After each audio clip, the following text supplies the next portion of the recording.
شاہد صاحب اس میں ایک چیز اور ہے، میرا خیال ہے اس پہ تھوڑا سا ڈسکس کر لیتے ہیں، وہ یہ کہ یہ جو سارا کچھ ہے، جو یہ آپریشنل جو پلان ہے، جس طریقے سے جنرل کیانی نے اپنا جو تھنکنگ ہے اس کو ریفلیکٹ کیا ہے، اس کی عکاسی ہمیں مل رہی ہے اس ڈاکیومنٹ میں جو پریزنٹیشن ہے،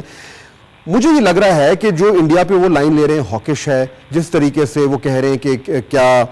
جو انسٹیٹیوشنل تھنکنگ ہے، لانگ ٹرم انٹرسٹ کی بات ہو رہی ہے افغانستان میں، چاہے وہ حقانی نیٹ ورک کی طرف بات ہو، ذکر تو انہوں نے نہیں کیا، one can deduce from it fundamental shift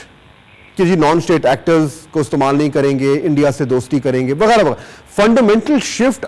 کچھ نظر نہیں آ رہا فوج کی تھنکنگ میں. لگ یہ رہا ہے کہ we are going back to the future, وہی جو 80s میں تھنکنگ تھی، وہی جو 90s میں تھی، اس سب کے باوجود we are not making that shift that may be we need to. میرے خیال میں جو شفٹ کیا تھا اس میں پاکستان نے پچھلے 3-4 سالوں میں، اس کا کوئی مثبت جواب نہیں ہوا، اور ہندوستان نے جو ہمارے امن کی بات کی، ہم نے وہ مشرف صاحب کے دور میں آگے انیشیٹو بھی لیا،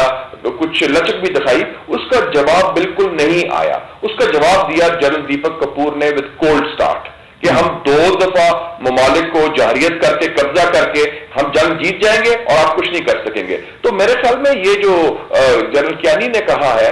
اس میں ایک چیز نئی ضرور کی انہوں نے کہ پاکستان کے جو ملٹری آپریشنز ہو رہے ہیں اس وقت فاٹا میں، اس کے مثبت اثرات ہو رہے ہیں امریکہ کے آپریشنز کے اوپر افغانستان میں، کہ ہم امریکہ کی مدد کر رہے ہیں، جو اس کے برعکس امریکہ الزام لگاتا ہے. لیکن جو کولڈ سٹارٹ کے بارے میں انہوں نے بات کی تو انہوں نے کہا کہ یہ ایسکلیٹ ہو سکتا ہے اور ہم ان کے ارادوں پر نہیں جائیں گے، ہم ان کی صلاحیت پر جائیں گے، کیونکہ امریکہ کہتا ہے نا ان کے ارادے دیکھیں. تو اس حوالے سے میں سمجھتا ہوں انہوں نے بیسکلی جواب دیا، اور دوسرا ممبئی کا بھی جواب دیا کہ جناب ایک نان اسٹیٹ ایکٹر کے ایک ایکٹ کے ساتھ پورا جو پیس پروسیس ہے وہ آن ہولڈ نہیں ہونا چاہیے. تو میں سمجھتا ہوں اس کو میں بہت اسٹریٹجک نہیں دیکھتا، اس کو میں ٹیکٹیکل دیکھتا ہوں کہ انڈیا کا جو بڑے سخت لہجہ انہوں نے استعمال کیا، رویہ منفی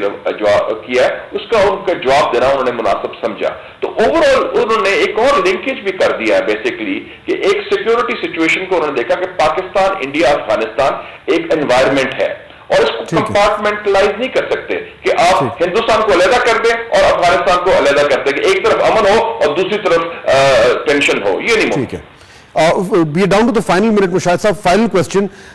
امریکہ نے 2, 3, 4, 6 سال میں یہاں سے چلے جانا ہے، جب وہ چلا جائے گا اس کے بعد south Asia, Afghanistan, Pakistan, India, جو صورتحال ہوگی وہ وہی ہوگی جو امریکہ کے آنے سے پہلے تھی، اسی طرح اینیموسٹی، وہی ایشوز، طالبان، جھگڑا، LOC، nothing really changes after that, یا کوئی فنڈامنٹل شفٹ آ رہا ہے؟ میں خیال ایک شفٹ یہ آ رہا ہے کہ پاکستان ماضی کی غلطیاں افغانستان میں نہیں دہرا رہا.